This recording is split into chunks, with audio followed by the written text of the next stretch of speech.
Hello दोस्तों, आज मैं आप लोगों के लिए लेकर आई हूँ प्रेमचंद की दूसरी कहानी पूस की रात,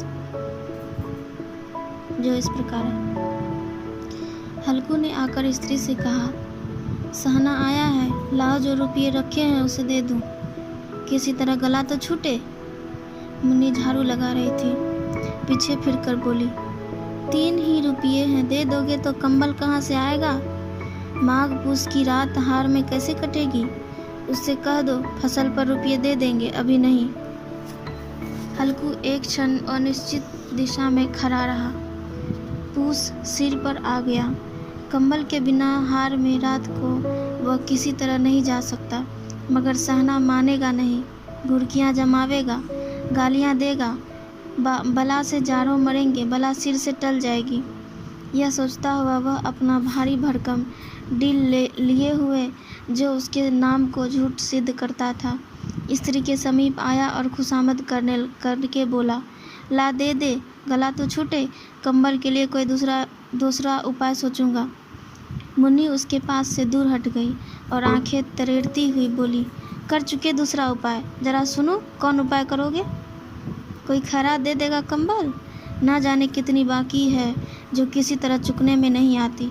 मैं कहती हूँ तुम क्यों नहीं खेती छोड़ देते, मर मर कर काम करो, उपज हो तो बाकी दे दो, चलो छुट्टी हुई। बाकी चुकाने के लिए ही तो हमारा जन्म हुआ है, पेट के लिए मजूरी करो, ऐसी खेती से बाज आए, मैं रुपये ना दूंगी।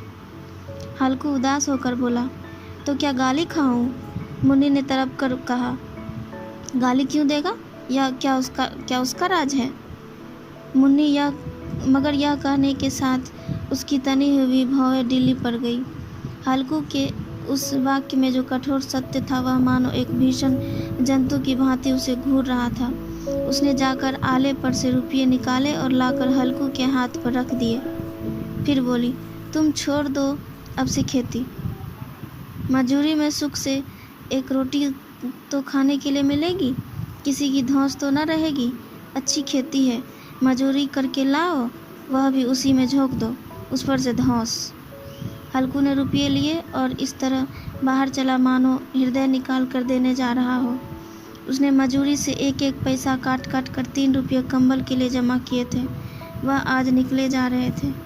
एक एक पग के साथ उसका मस्तक अपनी दीनता के भार से दबा जा रहा था। पूस की अंधेरी रात, आकाश पर तारे ठिठुरते हुए मालूम होते थे। हल्कू अपने खेत के किनारे इक्ष के पत्तों की एक छतरी के नीचे बांस के खटोले पर अपनी पुरानी गाढ़े की चादर ओढ़े कांप रहा था।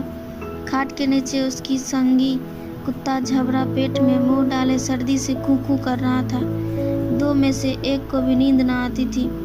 हल्कू ने घुटनियों को गर्दन से चिपकाते हुए कहा, क्यों झबरा, जाड़ा लगता है? कहता तो था घर में पुआल पर लेट रहो, तो यहाँ क्या लेने आए थे? अब खाओ ठंड, मैं क्या करूँ? जानते थे मैं यहाँ हलवा पूरी खाने आ रहा हूँ, दौरे दौरे आगे आगे चले आए। अब रो नानी के नाम को। झबरा ने परे परे दुम हिलाई और अपनी कूकू को दीर्घ बनाता हुआ एक बार जम्हाई लेकर चुप हो गया। उसकी स्वान बुद्धि ने शायद तार लिया, स्वामी को मेरी कूकू से नींद नहीं आ रही है। हल्कू ने हाथ निकालकर झबरा की ठंडी पीठ सहलाते हुए कहा, कल से मत आना मेरे साथ, नहीं तो ठंड हो जाओगे। यहाँ रांड पछुआ न जाने कहाँ से बर्फ लिए आ रही है। उठूं फिर एक चिलम भरूं, किसी तरह रात तो कटे। 8 चिलम पी चुका, यह खेती का मजा है। और एक एक भाग्यवान ऐसे पड़े हैं जिनके पास जाड़ा जाए तो गर्मी से घबरा कर भागे। मोटे मोटे गद्दे, लिहाफ, कंबल, मजाल है कि जाड़े का गुजारा हो जाए। तकदीर की खूबी है, मजूरी हम करें, मजा दूसरे लूटे।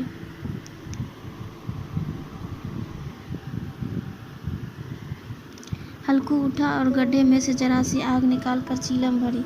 झबरा भी उठा। हल्कू ने चिलम पीते हुए कहा, पिएगा चिलम? जाड़ा तो क्या जाता है, जरा मन बहल जाता है। झबरा ने उसके मुंह के ओर प्रेम से छलकती हुई आंखों से देखा। हल्कू, आज और जाड़ा खा ले, कल से मैं यहाँ पुआल बिछा दूंगा, उसी में घुसकर बैठना। तब जारा न लगेगा। झबरा ने अगले पंजे उसकी घुटनियों पर रख दिए और उसके मुंह के पास अपना मुंह ले गया। हल्कू को उसकी गर्म सांस लगी। चिलम पीकर हल्कू फिर लेटा और निश्चय करके लेटा कि चाहे कुछ भी हो अब की सो जाऊंगा। पर एक ही क्षण में उसके हृदय में कंपन होने लगा। कभी इस करवट लेता, कभी उस करवट, पर जारा किसी पिशाच की भांति उसकी छाती को दबाए हुए था।